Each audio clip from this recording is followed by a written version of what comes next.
feel like I was just here. You were just here, brother. It's a double header. So I got a buddy who did a bike race this last weekend. How'd he do? He did amazing. Oh, yeah? He's a barber. He's a mountain biking barber. Yeah, he's a mountain biking barber. And so he ended up winning. He won? Yeah. Shit. You know how? How do you win? He took a shortcut. Oh, dang. Hey, I read that. I don't know. That's patronizing. I feel like that's patronizing. Do you have a wah-wah? Because it should be a total wah-wah. But that wasn't bad delivery, right? I sucked you in. I don't know, Jake. What do you think? How do you think he did? I thought it was pretty good. Made me chuckle. It takes a lot to get me to laugh. You're just being nice. So, my jokes are horrible. Like, really are. So we got a recommendation a while ago, not that long ago, from Dave Slagle from our MTB rides. He's a previous guest on the podcast. And he said, hey, I'm chilling up in Cortez, Colorado, riding this weekend. It's freaking fantastic. Mm-hmm. You guys need to talk to Mr. Jake Quigley about what he's got going on up here. And it is outstanding. And he actually sent us some pictures of the views and things like that. Yeah. It's pretty amazing up there. I have ridden up there. You have? Yeah, I've done Phil's World. So from what I understand, Jake, you're right near Phil's World. So, and that trail network. And then we usually hit Phil's World on the way to Durango. Oh, right on. Like when we do our trips, we'll do the Friday drive. We'll end up in Phil's World, do the ride there, and then we'll end up in Durango Friday night, set up camp, ride Purgatory 2 days, and then Flagstaff is Monday, and then back home. Back home. Awesome. So Jake, maybe you could take a second to introduce yourself, man. Who are you, and like, what do you bring to the mountain bike community? Yeah. So, my name's Jake, and live here in Cortez. We're actually on the town line between Cortez and Dolores. So our mailing address technically is Dolores. But my wife, Jeannie, and I have lived here now for 5 years. And I'm the owner and operator of the Zuma Bike Ranch. And I say I'm the wearer of many hats. So it's we are a parcel. We have a 40-acre parcel of land that adjoins the BLM land on the north and eastern border with Phil's World. Nice. So we are on the very north terminus of Phil's World. And I got this crazy idea 7 years ago that how cool would it be to create a space? You know, we all know the mountain bike community, how special it is, how cool a community that it offers folks, a lot of stoke, a lot of fun. I very much saw that quite a bit when I was living in Tucson. That was where I was really first introduced to mountain bike clubs, so to speak. And so I got this crazy idea that I wanted to do something that was going to allow a space for mountain bikers to gather, enjoy each other, enjoy our world-class trails here in Montezuma County. And started building trails, started building out a camp area and a bike park. And here we are 4 years later. Yeah, 4 years later. Wow. So maybe for our listeners, you can start by orienting them. Like, so you're in Colorado. Where is your where is Montezuma County in Colorado? Hold on, I have to take a drink because you said orientate. Okay, that's our drinking game. If that word comes up, you have to drink. So I hope Babyfoot right now you're listening and you take a drink. Yeah. So, okay. There you go. So where is Montezuma County in Colorado? Yeah. So Southwest Colorado, we've got Dolores County, we've got San Juan County, and we've got Montezuma County. And we are kind of in that southwestern chunk of those three counties. And that comprises the towns of Dolores, Cortez, and Mencos. And Mencos is the town that separates us from Durango. So it's kind of this combination as far as geology goes. We're like a high desert climate here. Okay. So a lot of pinyon and juniper forest. We do have canyons that start on the south end of the county and kind of branch up north. And then those canyons eventually enter into the San Juan Mountains. So we're not far from Rico, Colorado, and then Telluride. We're about an hour away from Telluride, Colorado. So we've got a lot of different types of riding. We've got high desert riding. We've got true Precambrian desert riding just to the east, which is more kind of like Moab riding. And then we have high alpine riding, and we could be on the Colorado Trail here in 45 minutes from the ranch. Wow. Yeah, and so I know of that area because of Cortez trails.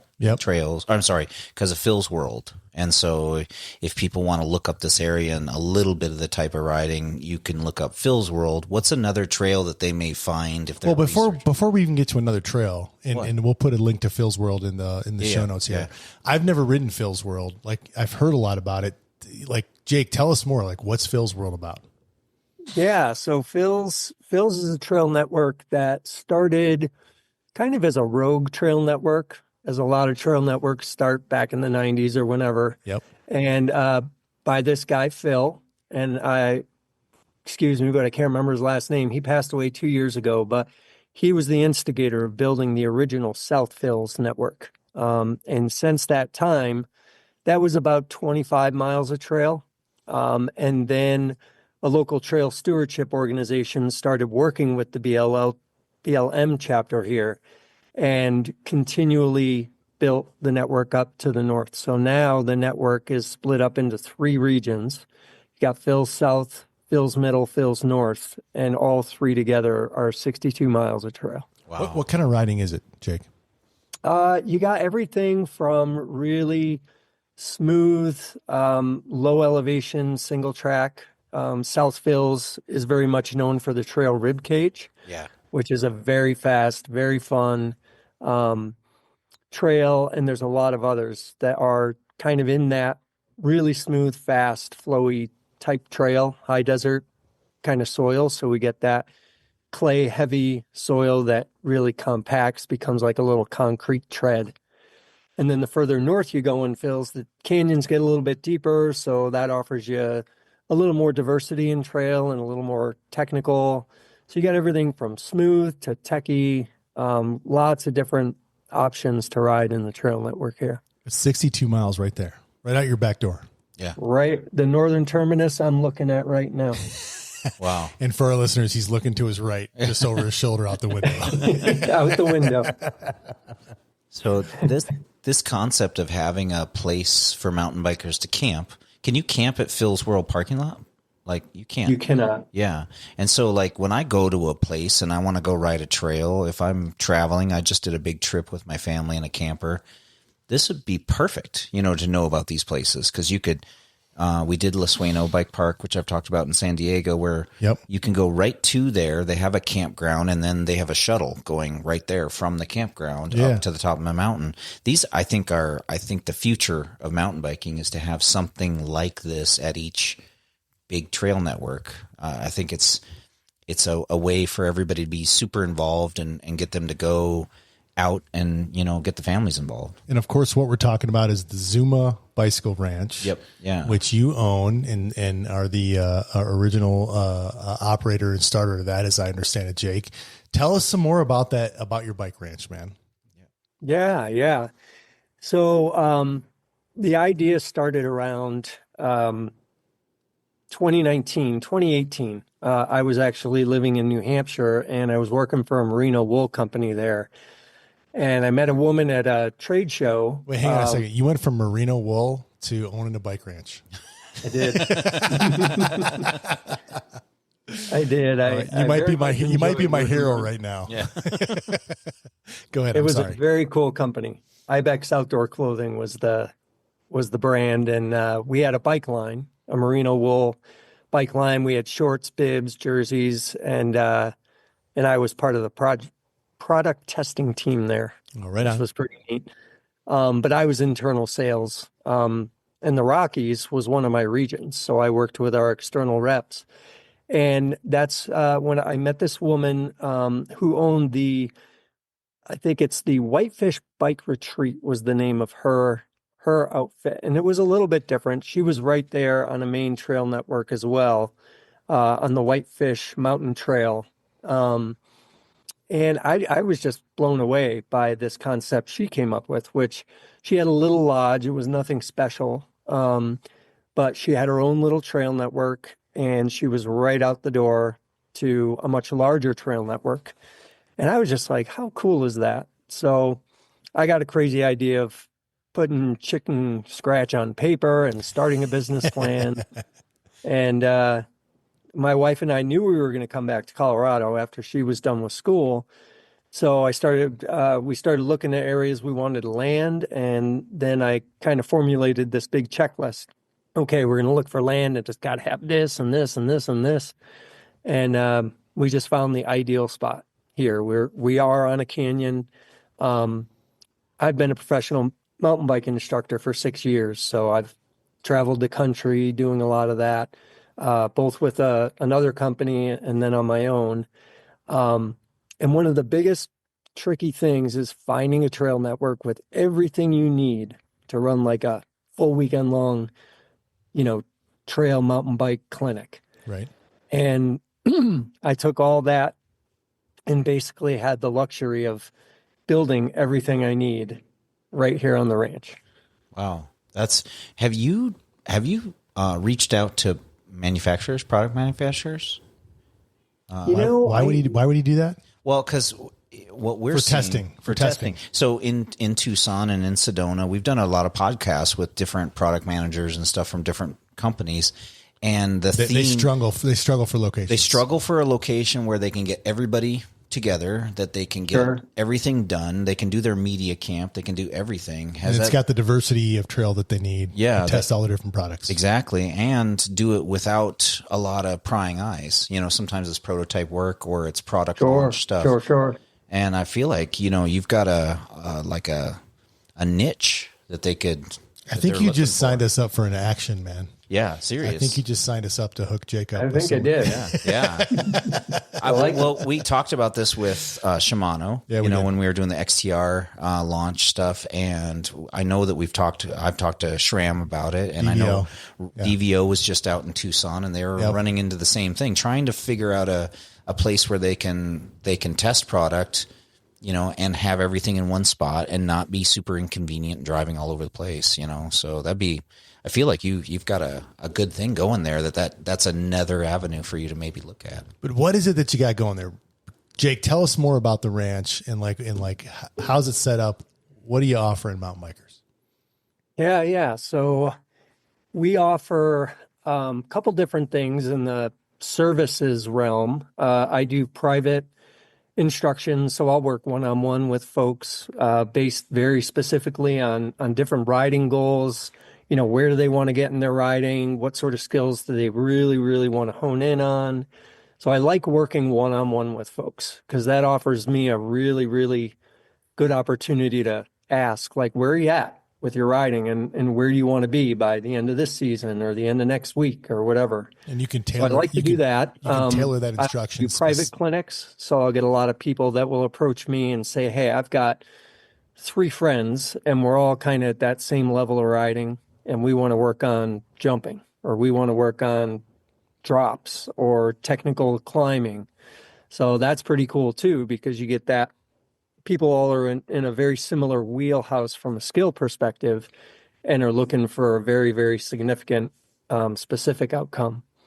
And then I offer public clinics. So I'll break things down into a fundamental clinic where people that are maybe newer to riding or people that have, been riding for 20 years, but never really got any sort of instruction. And now we have this amazing thing similar to what skiing went through 50 years ago when all the different ski resorts around the world started saying, well, if we're going to teach this sport, there's got to be a way to do it that we're not all teaching it different ways in different continents. And that's where PSIA came from. And that's very much where mountain biking is at right now, which is really cool. So yeah, I offer those clinics. The other thing that we've been offering, which has been really cool, is we've been renting the property to other mountain bike companies, organizations, specifically instruction companies, and companies that certify mountain bike instructors. So this season we had Ninja Mountain Bike Performance comes out, and I'm an instructor trainer for that company. So they come out and do a clinic twice a year. We recently had a local women's program called Dirty Wheels based out of Durango. They just 3 weeks ago, they did a women's retreat.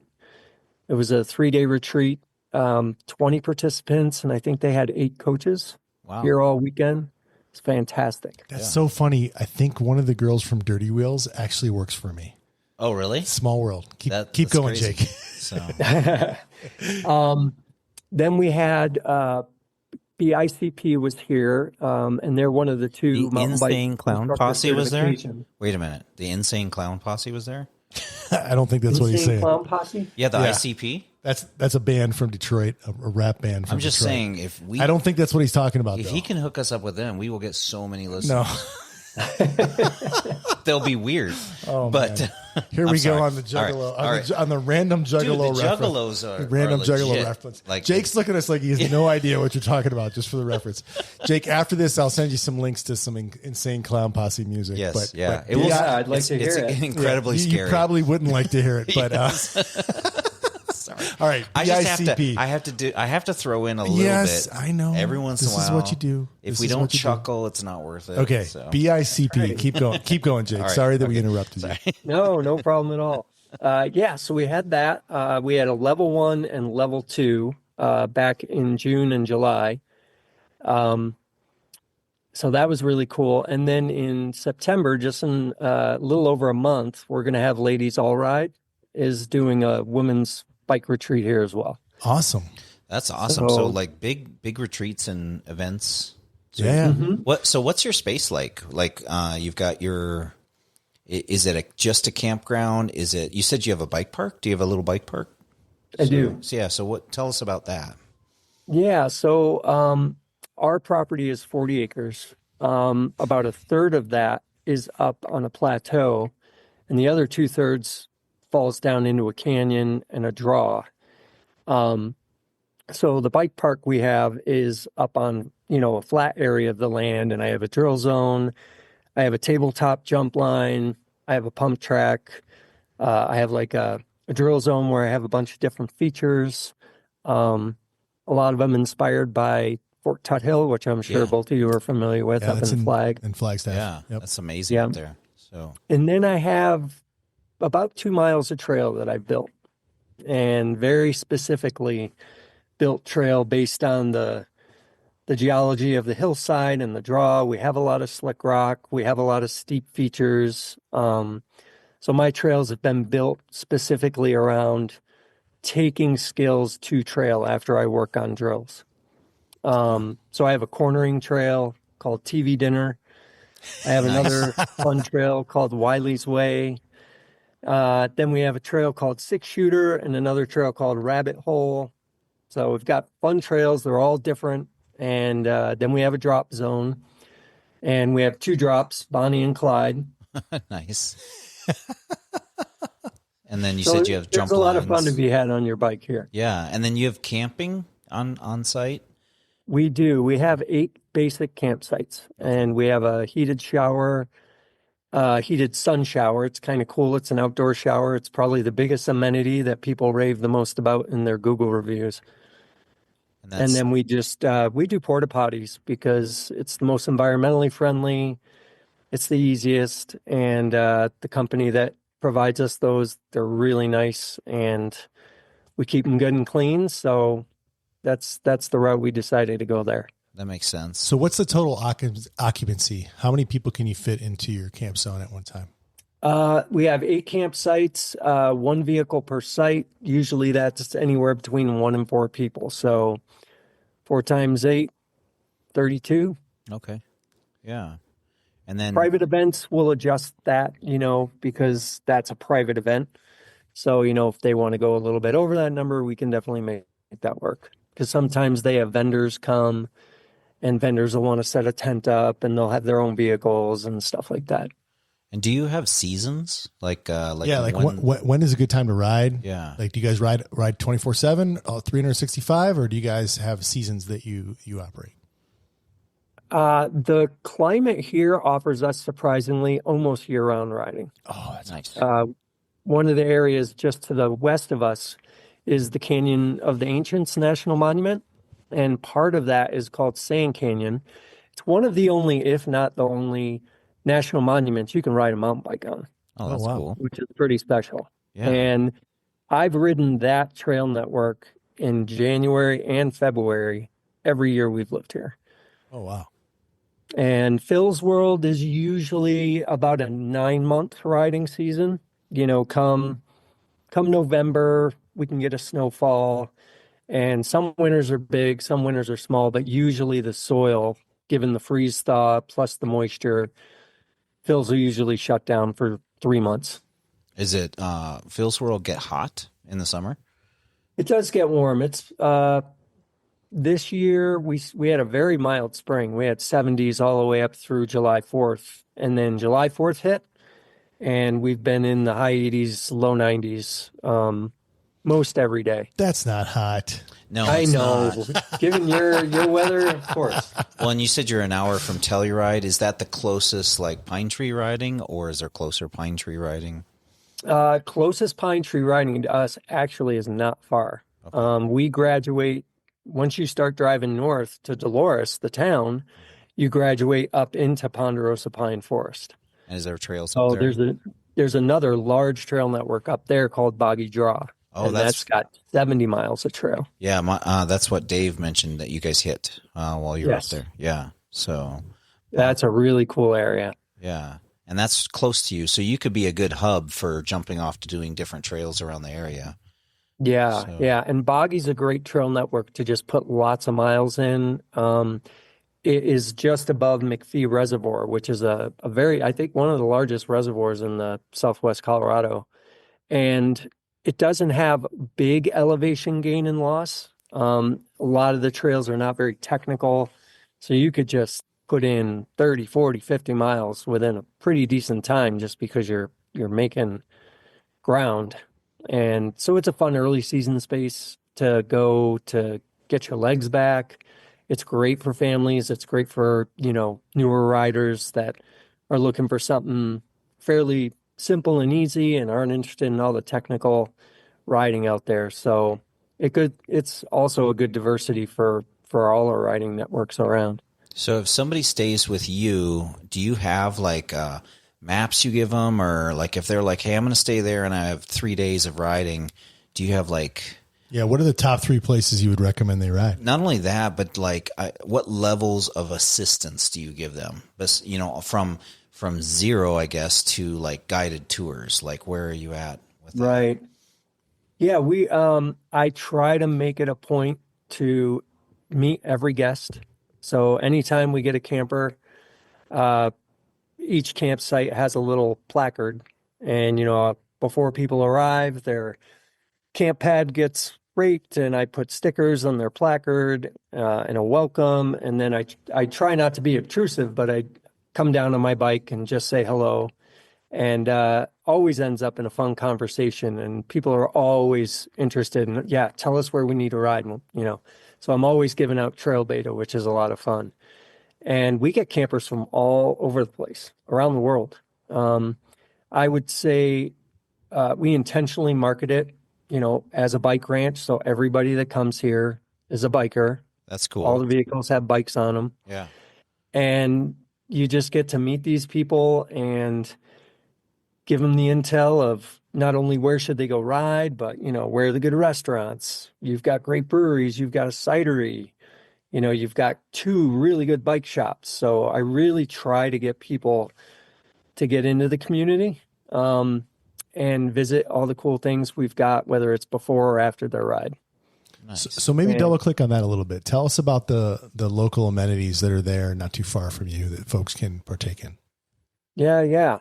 So we're 10 minutes equidistant from Cortez and downtown Dolores. Each town, Cortez is our bigger town. That's the one that's going to have the fast foods, the Walmarts, the grocery stores.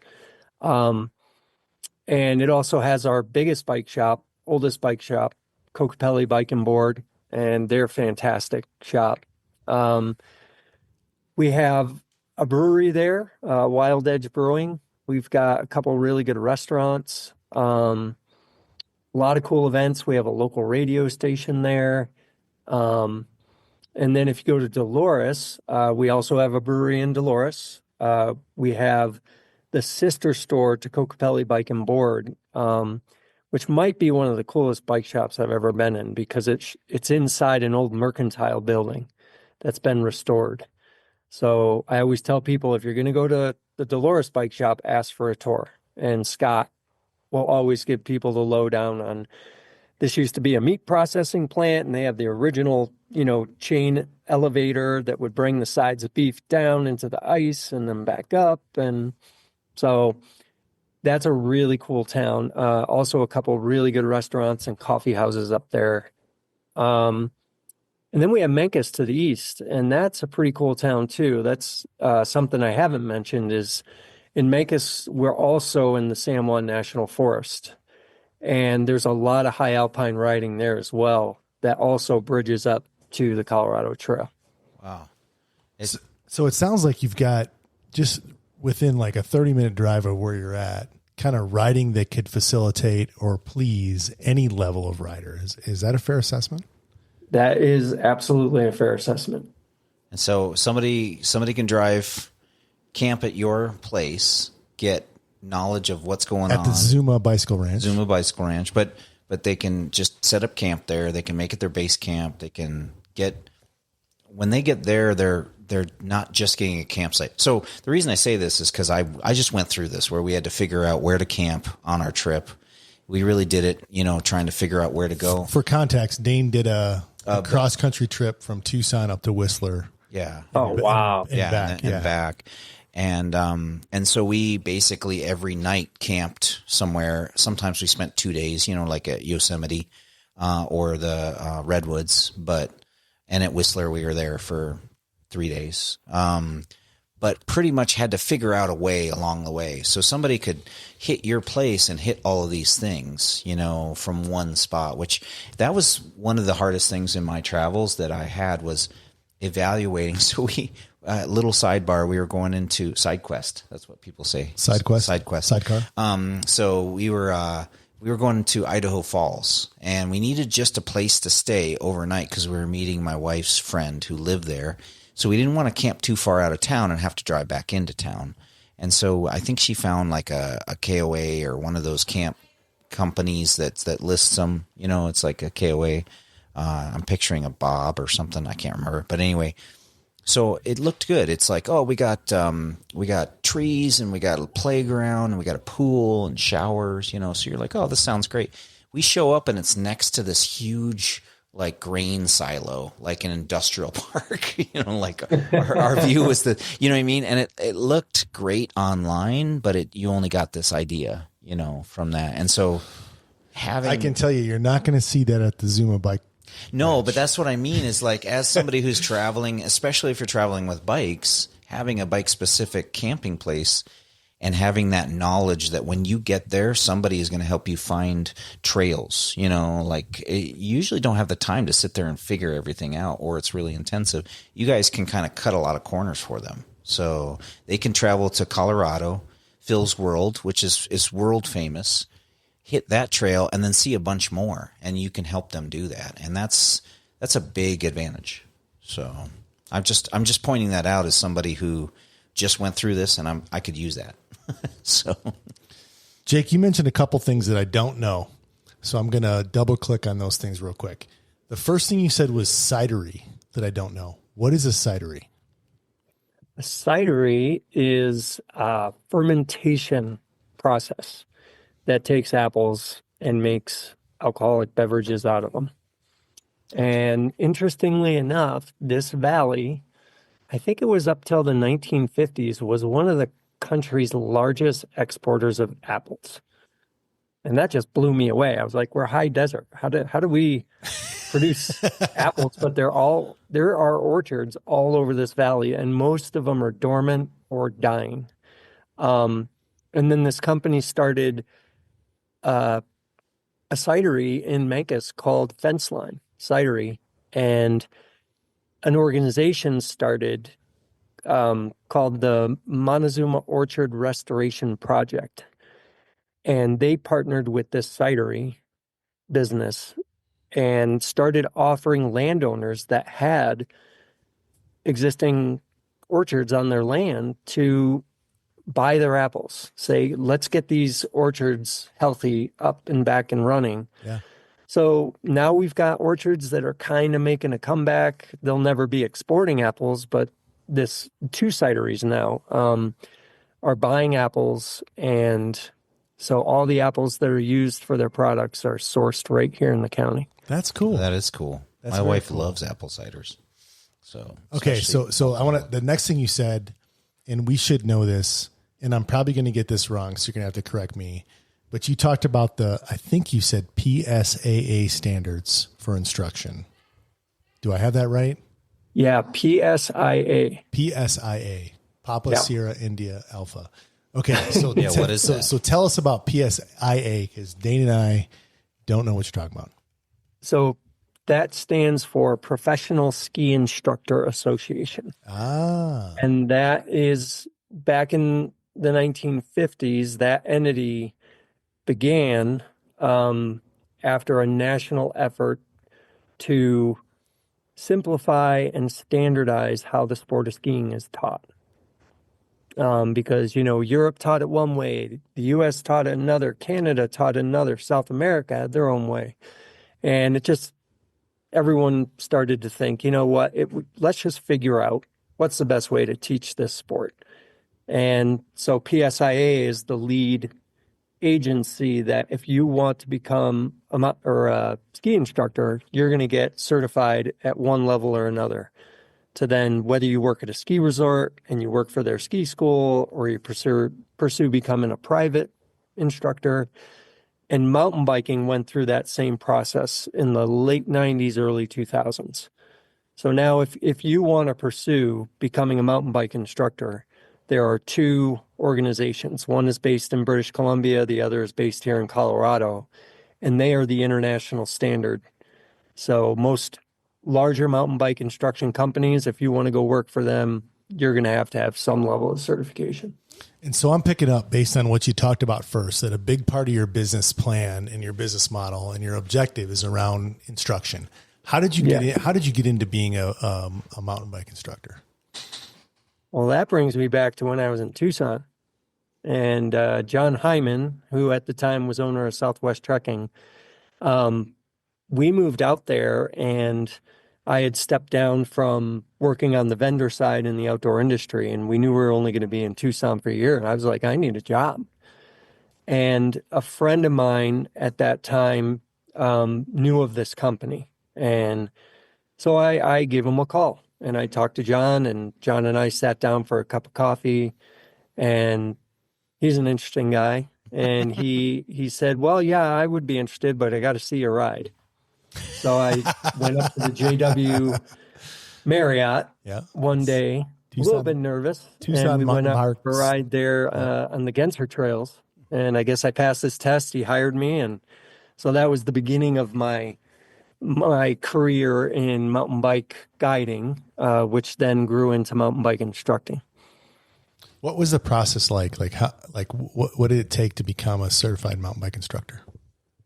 The first thing I did was this company, Ninja Mountain Bike Performance. They're the largest company now in the world as far as teaching mountain biking. And I was introduced to them through a friend, and they had me shadow one of their clinics in Sedona, and I met a couple of their instructors there, and I rode with them.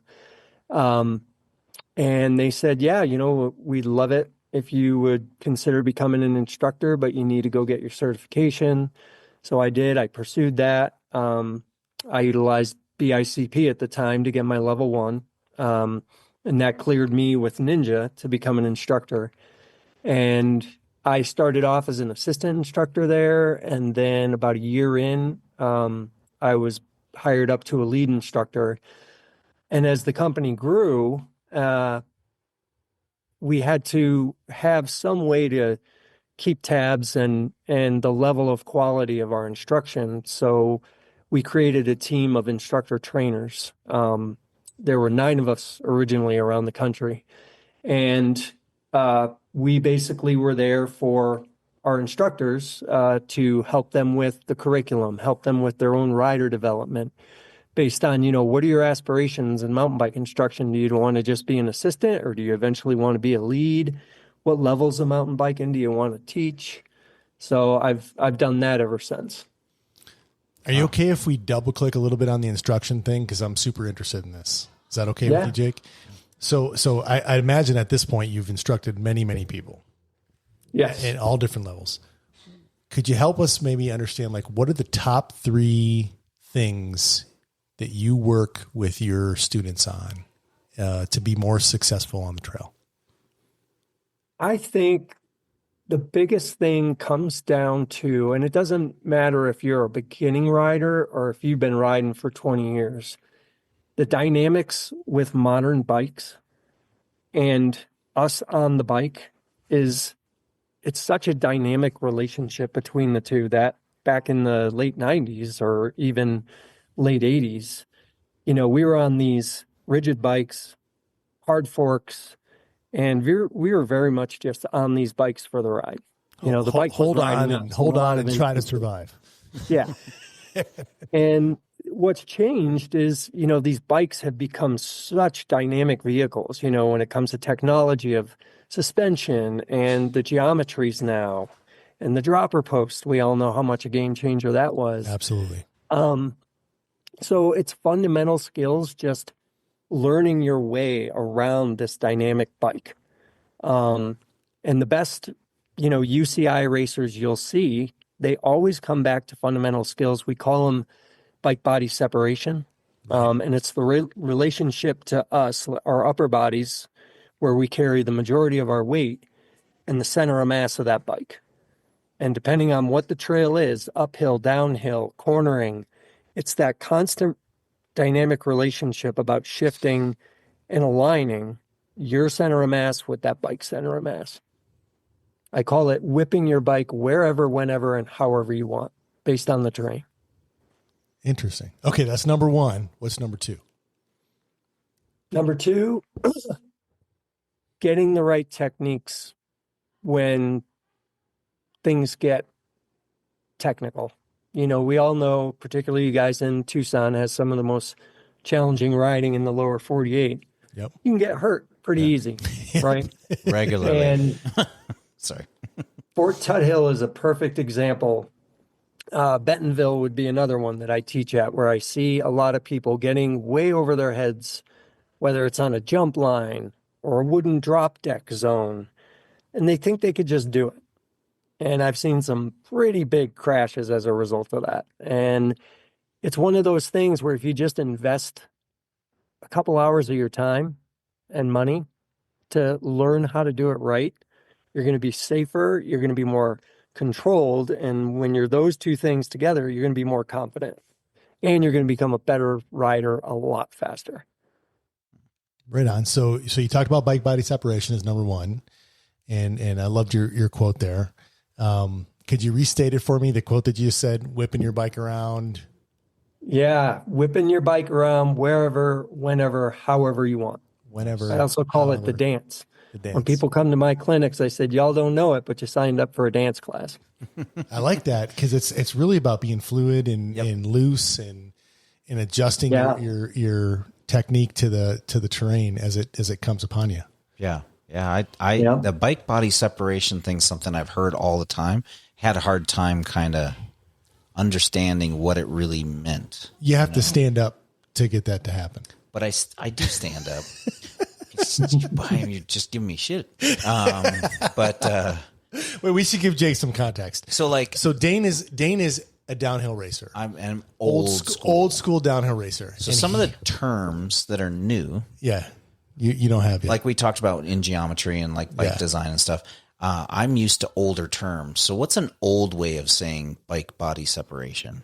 Like, I don't know if there is one, Dane. So is this a new thing? Which would exactly exemplify your riding. Yeah. The funny thing is that Dane is 2 times, maybe 3 times faster than me. I'm a intermediate rider at best. He's an expert rider, race semi-pro, downhill racer.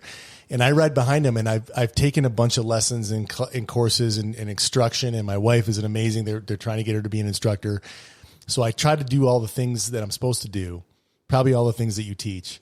And then I go ride with Dane, who does none of them, but rides 3 times faster than me. Yeah. It's fantastic. So it doesn't surprise me that you're not tracking with the bike's body separation. Well, and it's not so much that I don't even know what that means. When I learned, I never took a lesson, so like he said, there's people that have been riding for years, don't think they need a lesson. I want to take lessons now because I want to relearn. Well, it sounds like we got a trip to the Zuma Bike Ranch. Exactly. Yeah. But the bike body separation, like Coach Jody talks about that. And I'm like, what does that mean? Like, get your bike away from your body. Yeah, but I do that. Okay. Well, then you're doing it. You just don't know the term. Okay. So like standing up. Yeah. Drop your seat post all the way down to start. I can't do that. I have to use my knees. But you're keeping your bike connected to your body then. Connected to your body. Yeah, that's You're tough. An anomaly. Well, he is an anomaly. He is a weird person. To be fair, I have bad knees, and so I have a hard time putting all of my weight on my knees. And so when I go into a corner, I will have my post halfway down, not all the way. We brought this up in the podcast before. I chuckle because people will come in and buy a $300 dropper post in order to get 2 inches more of that post in the the bike, to get 2 more inches of drop. And I'm like, I never use more than 100 millimeters of post drop, even if I've got 150. Because I always use my thighs and my legs to brace against my saddle. So when I'm going around the corner, so maybe we can get a little free coaching, Jake. You can tell Dane why that's wrong. Well, I don't know if I have a physical limitation that causes that. Yep. So, or if it's just a technique thing. So yeah.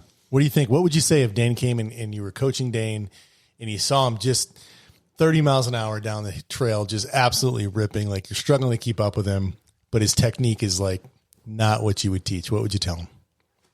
Well, first thing I'll say, Dane, is I was always the late adopter of technology on bikes. Uh-huh. When front suspension came, I was like, who needs that?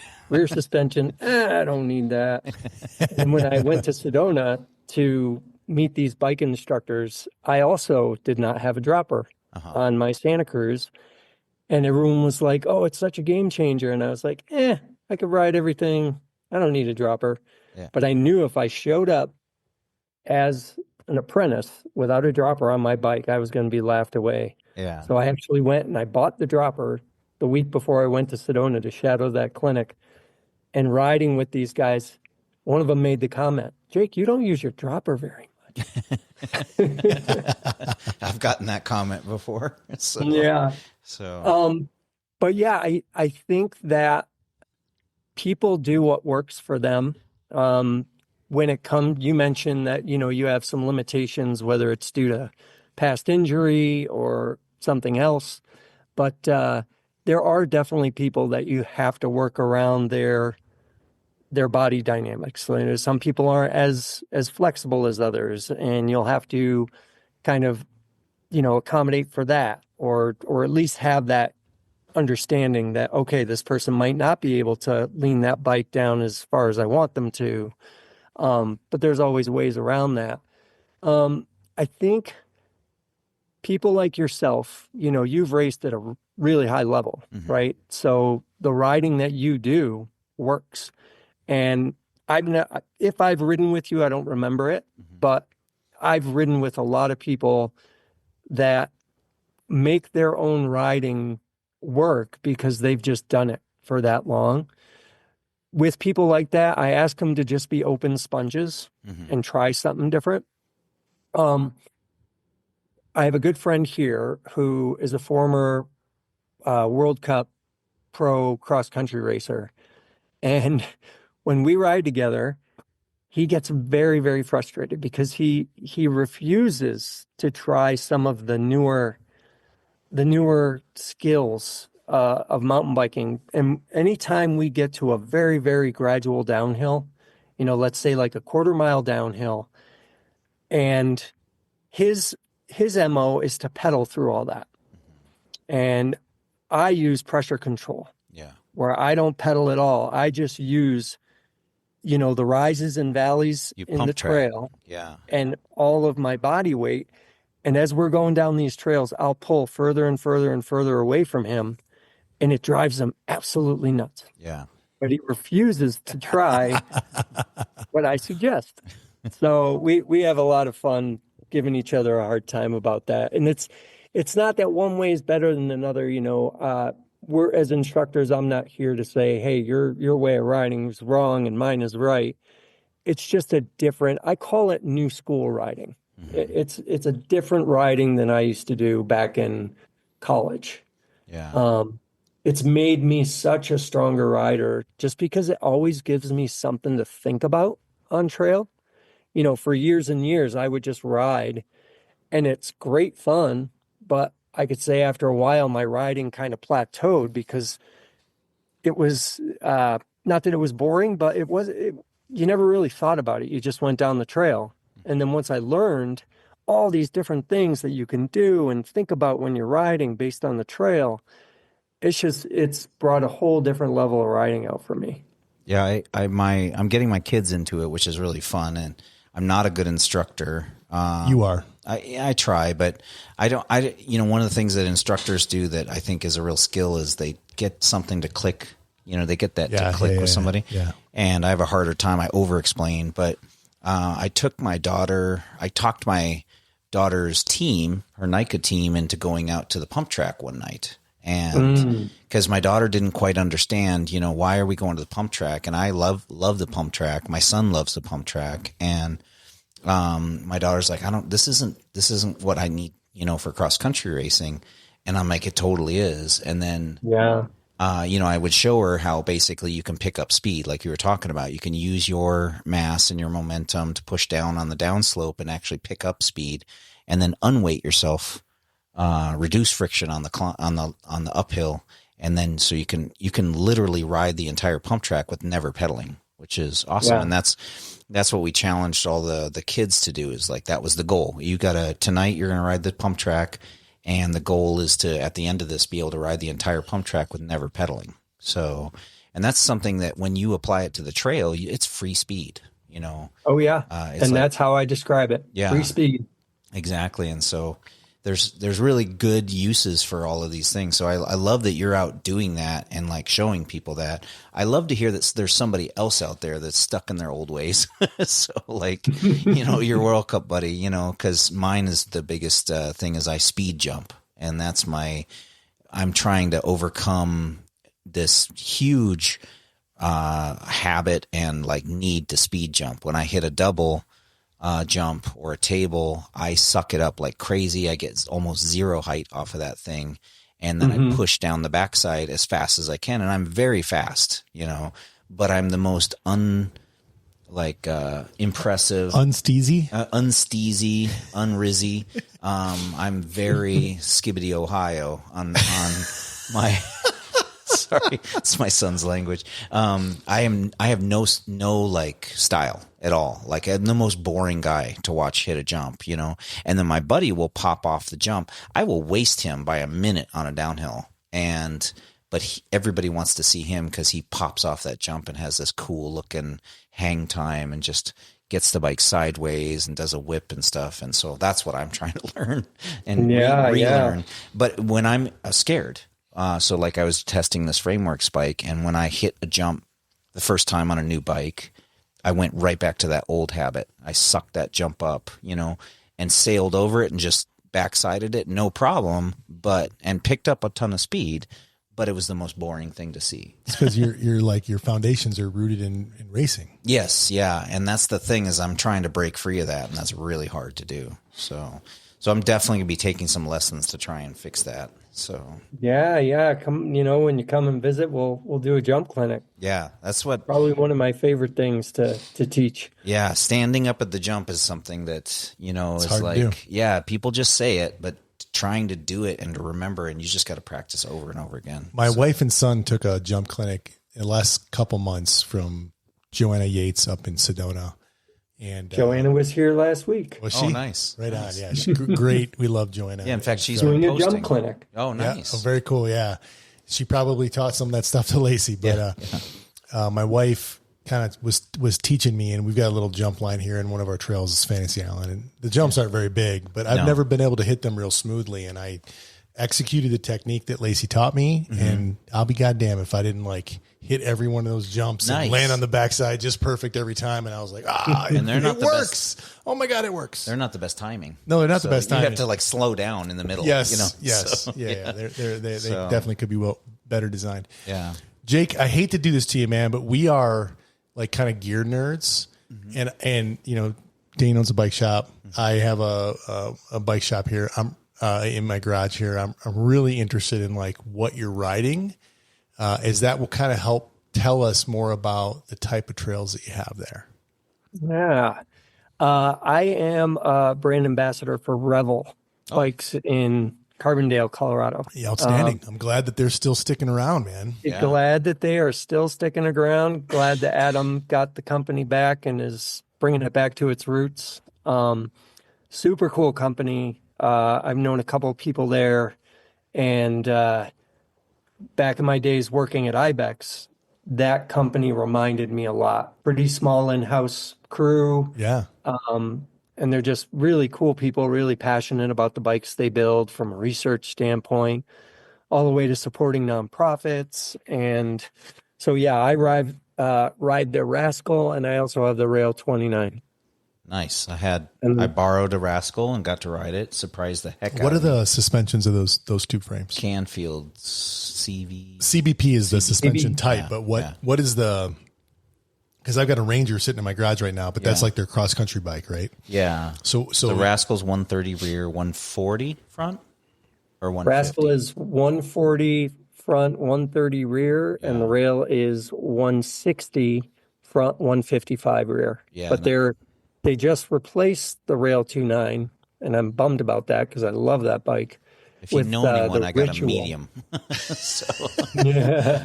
I got one in the shop, a medium right now that we're trying to sell. It's set up 170, 155. You don't overstroke everything, man. Yeah, you know what? We're in Rockville, Tucson, you know, and so a little bit taller in the front end keeps your bottom bracket up and you pedal strike less. So I can tell you at Cortez, not as big a deal because it's pretty smooth rolling. Like at least the trails that I rode at Phil's World were smooth rolling.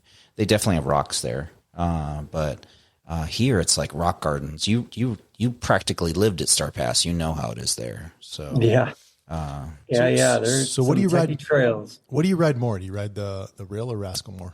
You know, I got to say, I ride the Rail 29 more.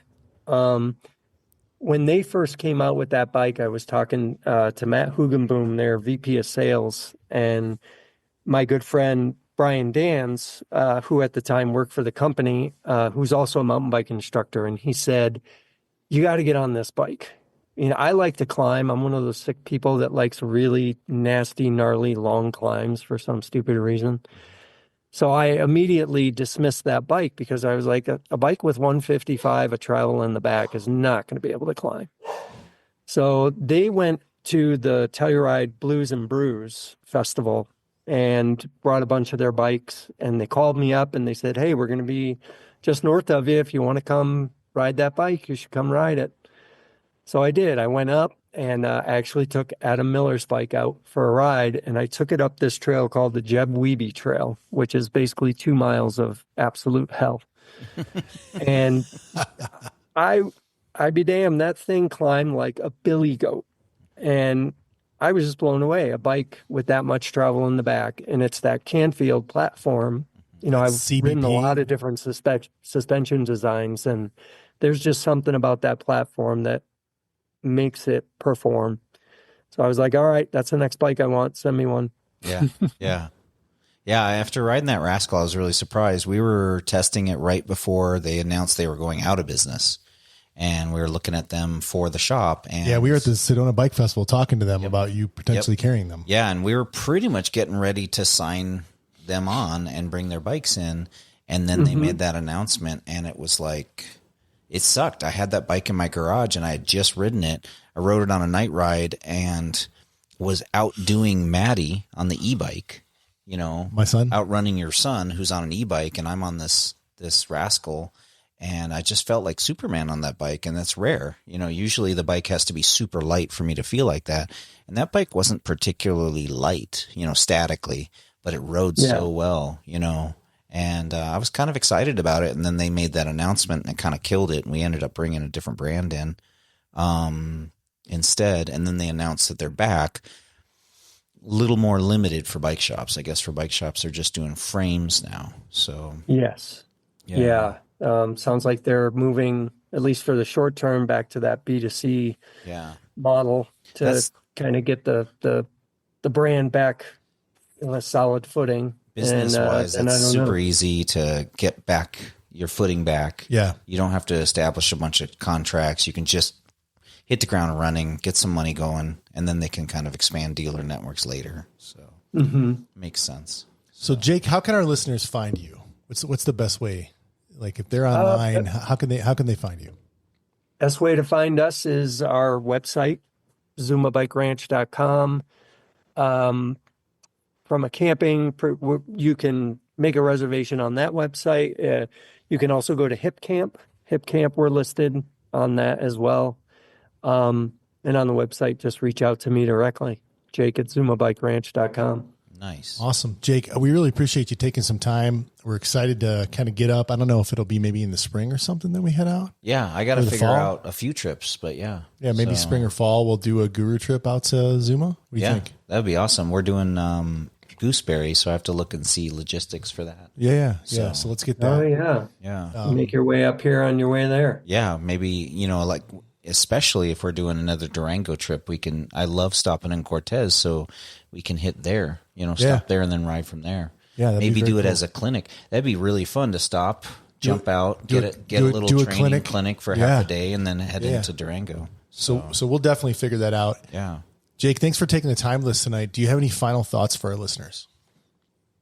I don't know. I just always like to say, come and meet some other people here. Yeah. One of the coolest things that I see here is we have 2 dogs, and you'll get 2 or 3 different campers that come to stay, don't know each other. And oftentimes we'll be out on a hike with the dogs and I'll see those 3 people out on a ride together. That's awesome. Yeah. Our bike community, that's just proof's in the pudding. You bring bikers together and they're going to hang out together. And I think that's the most special part about our sport is that it brings people together through this passion, and we're lucky enough to have a spot to do that, to facilitate it. So come and visit. That's awesome, brother. Thank you for your time, and thanks for what you do for the mountain bike community. Again, ZumaBikeRanch.com. If you're interested, check it out. Yeah. Southwest Colorado, amazing trails. Sounds like a sweet place we need to go. Heavily recommended by, Dane's ridden the trails out there, and also our previous guest, Dave Slagle. So check it out. Really appreciate you, Jake. Thanks a lot, brother. Thanks. Yeah, Josh, Dane, thank you so much, and hope to see you soon.